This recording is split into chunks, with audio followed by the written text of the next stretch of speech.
beautiful, lush garden where flowers were spreading their fragrance and birds were chirping, a brown bear was seated. He had set a round table with a fine teapot, a few cups, and some cake.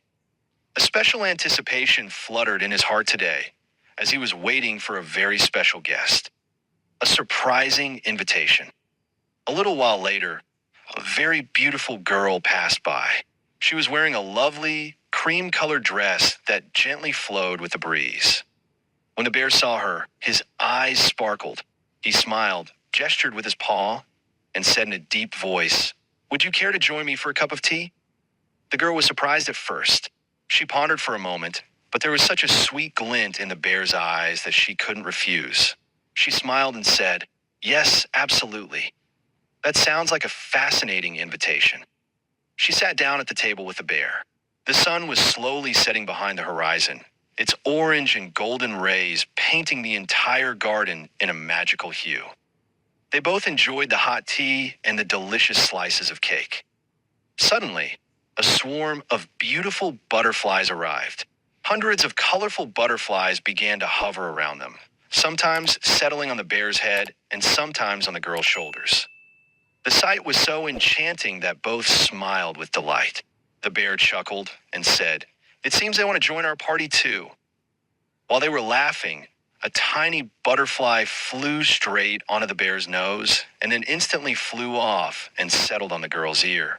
The moment the butterfly touched her ear, a magical sparkle flashed, and in the blink of an eye, the beautiful girl transformed into a complete white female bear. The brown bear opened his mouth in astonishment, staring. Is this possible?" The white female bear smiled and said, "Yes, I am actually a white bear who came to meet you in human form for a specific reason. And these butterflies, they brought a secret message." She laughed and added. The brown bear gathered his courage and gently took the white female bear's paw in his. He led her to a wooden bridge nearby. The sun had completely set, and the soft moonlight was spreading all around. The bear took a deep breath and asked, "Will you be my tea party partner forever? Will you marry me?" The white female bear's eyes shone. She embraced the bear and happily said, "Yes, yes, absolutely. I couldn't find a better tea party partner than you." And so, the two of them walked happily towards the bear's home. The story of their love spread throughout the garden, and even today, when butterflies pass by, they whisper, "Did you hear? The bear found his white bear."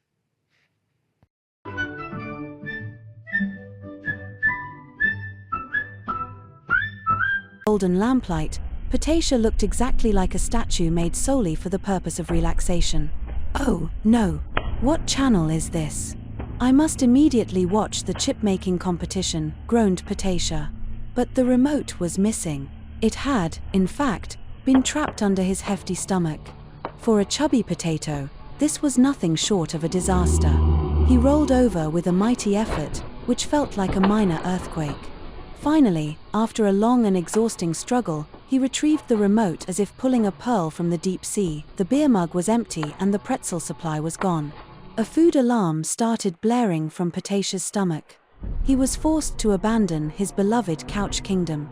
The journey to the kitchen was no less than an Olympic event. He slowly inched forward, his weight hindering him at every step. When he finally reached the kitchen, he was greeted by a large bag of chips as if a hero had returned home. He immediately attacked the chips. After filling his stomach, Ptatia decided to get some fresh air for digestion. He wobbled out into the garden, where the gentle sunlight was falling. Just as he sat comfortably by a flower, a mischievous sparrow arrived and landed straight on his head. The sparrow chirped loudly as if it had found a new birdhouse. Ptatia stared upwards in surprise and a little fear. He couldn't understand why this flying traffic was happening to him. Returning from the garden, Ptasia's attention was drawn to a full-length mirror in the hall. He looked closely at himself. His fat body, his earthy skin, and the layer of chips accumulated on his belly. "Alas, have I really become this round?" he asked himself in astonishment. He was both amused and embarrassed by his appearance. It was a comical identity crisis moment for him. While Ptatia was analyzing himself in the mirror, a sweet and outspoken little girl, Maria, walked in. Maria clapped and laughed loudly when she saw him. Then, she said seriously, "Potato Uncle, you look like a big snowball. You should start potato gymnastics instead of watching TV. Otherwise, you won't be able to get up from the couch." Potato listened and smiled sheepishly. A little girl had just challenged him to exercise. Maria decided that if Potato couldn't be fit, she would definitely make him a fashion icon. She took out her makeup kit and ordered Potato to sit still. "Don't worry, Potato Uncle, I'm going to turn you into a Hollywood potato," Maria declared. She then applied bright red lipstick on his earthy skin, put shimmering blue eyeshadow around his eyes, and gave him a clown-like appearance. Potato sat helplessly, his face now a comical and colorful artistic masterpiece. After the makeup, Potato felt as though he might have joined a circus. But Maria was ecstatic. "Now you are absolutely ready for the red carpet," Maria announced. Potato sighed deeply and, with his colorful face, slowly waddled back towards his beloved couch kingdom. He lay back down on the sofa, grabbed the remote, and now, the made-up, chubby Potato, with a cold mug of beer, was enjoying being the most stylish and relaxed potato in the world. After all, the sole purpose of a potato's life is comfort and food.